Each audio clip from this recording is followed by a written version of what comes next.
Sok. Ya, Assalamualaikum warahmatullahi wabarakatuh. Selamat pagi. Pada pertemuan kali ini, kita akan menjelaskan mengenai AODV.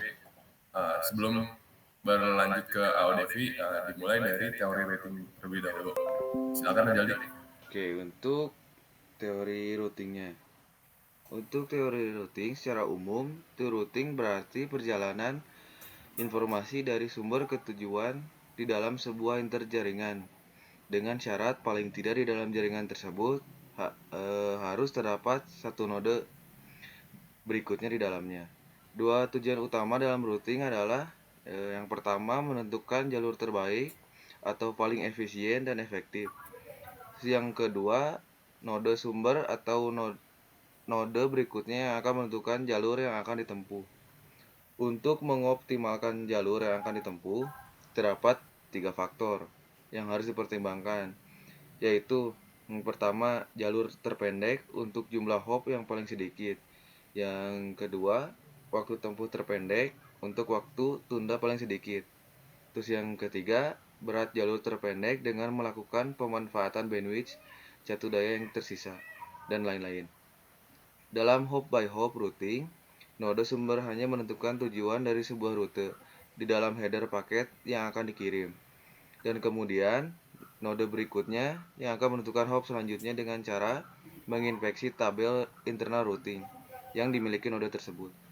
Didasarkan pada fakta bahwa mungkin diperlukan untuk melompati beberapa node hops atau multi-hops sebelum sebuah paket mencapai tujuan, maka sebuah protokol routing diperlukan. Protokol routing mempunyai dua fungsi utama. Yang pertama yaitu menyeleksi rute untuk beberapa pasang sumber tujuan dan menyampaikan pesan ke tujuan yang benar. Sedangkan fungsi kedua yaitu secara konseptual menggunakan keragaman dari protokol dan struktur data atau routing tabel. Selanjutnya AODV dijelaskan oleh Ryan. Ya, untuk AODV sendiri atau disingkat dengan Ad Hoc On Demand Distance Vector, AODV ini merupakan jenis protokol reaktif yang biasanya digunakan pada jaringan ad hoc. AODV menggunakan dua jenis operasi, yaitu menemukan rute atau route discovery dan juga pemeliharaan rute atau route maintenance. ODV merupakan protokol hop by hop, di mana setiap node atau node-node yang ada menggunakan tabel routing mereka untuk menentukan hop berikutnya dalam perjalanan menuju tujuan. ODV merupakan protokol reaktif. Kesimpulannya seperti itu. Untuk selanjutnya bisa dipraktekin saja langsung pada aplikasi Omnet nih. Nah, ini untuk aplikasi Omnet-nya. Ini langsung di run aja kali ya. Langsung di play aja. Nah, jadi di sini terlihat sekitar ada 18 host atau diibaratkan sebagai device. Jadi di sini terlihat setiap hostnya itu bergantian secara terus-menerus mengirimkan sinyal-sinyal ke seluruh hostnya agar mengetahui dan saling mengenali antara satu host dengan host lainnya.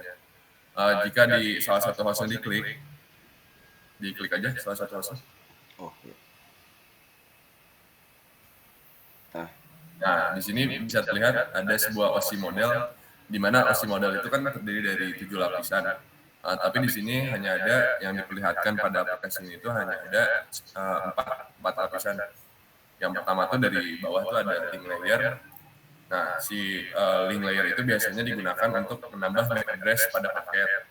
Jadi di situ ada kelihatan ada di link layer itu ada MAC address-nya sendiri. Tentunya antara satu host atau satu device itu memiliki berbeda-beda MAC address-nya sama IP address-nya. Terus lanjut ke lapisan OSI model yang ketiga, yaitu network layer. Network layer ini biasanya digunakan untuk membuat header untuk paket yang berisi informasi seperti ya, IP, baik IP pengirim ataupun IP tujuan data. Terus di atasnya ada transport layer atau layer yang keempat dari OSI model. Fungsinya itu untuk memecah data menjadi paket-paket data serta memberikan nomor urut untuk setiap paketnya. Terus di atas transport layer ada layer yang ketujuh, yaitu untuk sebagai sarana berkomunikasi melalui jaringan. Sekian penjelasan dari kelompok kami. Terima kasih.